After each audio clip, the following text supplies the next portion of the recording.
A very good morning, class 11th. So, first of all, I really want that you should be so excited, as I always mention on Monday, especially as this is the new opportunity we are having for this new week to make our targets, what we need to achieve at the end of this week. So, let's continue with the chapter which we have started from the book Snapshots, Mother's Day, written by J B Priestley, right?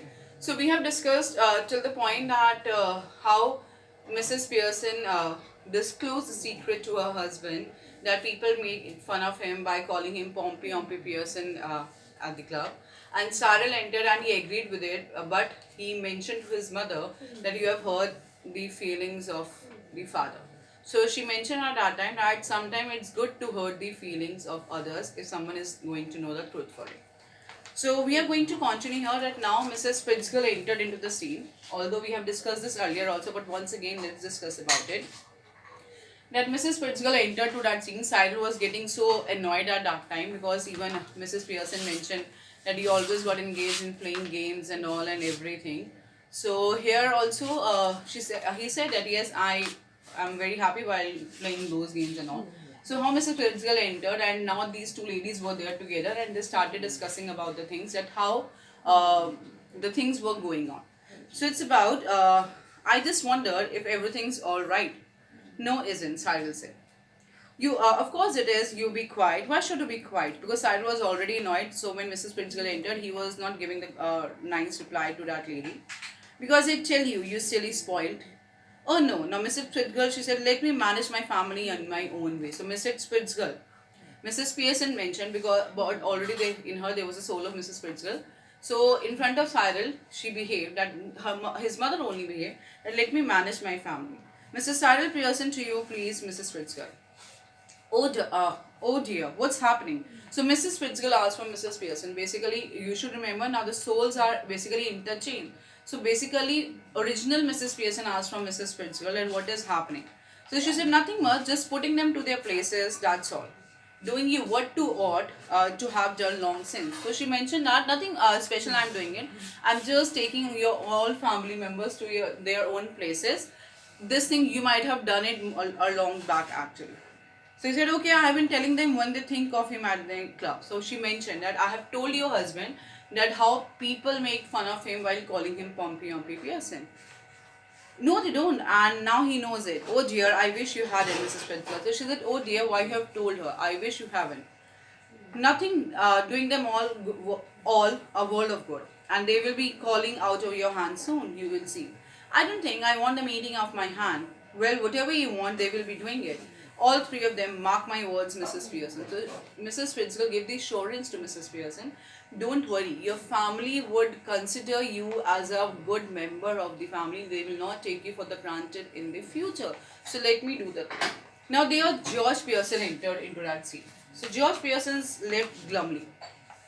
He is unpleasantly surprised when he sees the visitor. He moves to the armchair left, sits down heavily and glumly lights his pipe. Then he looks from Mrs. Pearson to Mrs. Fitzgill, who is regarding him anxiously. So now see, scene is here that Mrs. Pearson is sitting in her, Mrs. Fitzgill's soul. So Mr. Pearson, George Pearson was, she is my wife. Mrs. Fitzgill was sitting, in her there was a Mrs. Pearson soul, George Pearson's wife's soul, but he knows that she is an outsider.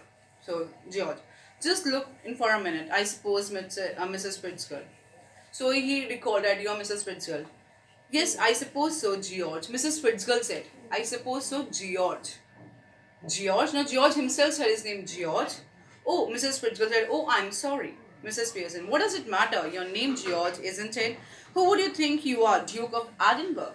Now, what basically happened when George Pearson entered? Mrs. Fitzgill, she mentioned him as George only. And while hearing that word George Pearson was surprised to hear it. So then immediately Mrs. Fitzgill, Mrs. Pearson basically, if I would say, in her there was a soul of Mrs. Fitzgill. She said, your name is George only, isn't it? You're not a Duke of Edinburgh. So she called you with your name. Why are you getting surprised? So basically George Pearson was surprised because the other lady, the appearance, the body, Mrs. Fitzgill, she called him as a George. So he was surprised because in the Western cultures, basically people call each other with their last name. So Mrs. Fitzgerald was the neighbor from Mr. George. So he was surprised at how a neighbor called him with his first name, because first names are generally called by the dears and near ones only, especially the family members.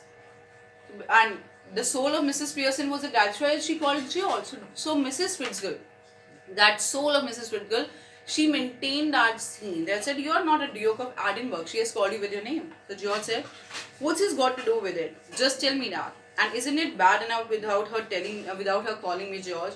No, Chi, Pompey Pearson and poor Doris has been crying her eyes out upstairs. Yes, crying her eyes out.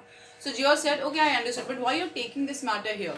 There are a number of things to worry about. You go discuss about Pompey Pearson, there is no tea prepared, and even Doris is crying just because of you. So you need to understand that how George entered, and it could be that scene can be made to be spoiled one, but Mrs. Fitzgerald, that soul, maintained that scene. She has controlled that scene basically. So till here we are only discussing it. In the next class we will discuss the